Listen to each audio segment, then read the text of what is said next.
देखिए, जयराम ठाकुर जी एक flop director है। उन्होंने पहली फिल्म बनाई रिवाज बदलेंगे, भारतीय जनता पार्टी 25 पर पहुंच गई। दूसरी फिल्म बनाई उन्होंने operation lotus, Bharatiya Janata party फिर 25 पर टिकी रही।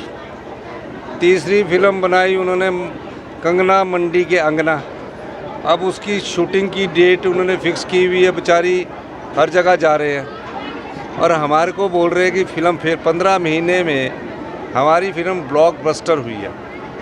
क्या कोई कभी सोच सकता था कि विधवाओं की बच्चों की पढ़ाई का खर्चा और हॉस्टल का खर्चा 27 साल तक की उम्र में इस दूसरे बजट में 15 महीने की सरकार लेकर आएगी?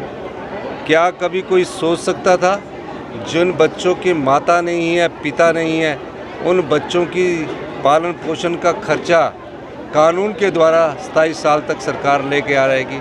क्या कभी कोई सोच सकता था जो भारतीय जनता पार्टी कहती थी कि 1500 रुपया पेंशन कब मिलेगी, जब हमने 18 साल से ऊपर की महिला को 1500 रुपया हर महीने पेंशन देने की बात की और साल का 18,000 रुपया देने की बात की, जब तक उसके शरीर में अंतिम सांस बचा है, तो अब उस पेंशन को रुकवाने चले गए।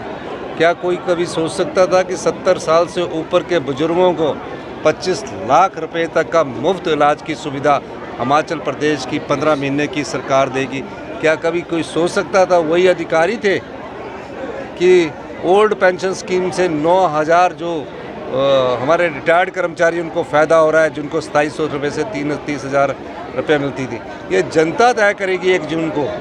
और ये फिल्म नहीं है, ये जनसेवक के रूप में हम कार्य कर रहे हैं। मैं दावे के साथ चलता हूँ कि 3.5 साल और जनता की सेवा में काम करेंगे और जो जयराम ठाकुर जी कह रहे हैं उसका पार्ट 2 2027 में आएगा, जब हिमाचल आत्मनिर्भर होकर हिंदुस्तान का सबसे समृद्धशाली और अमीर राज्य बनेगा।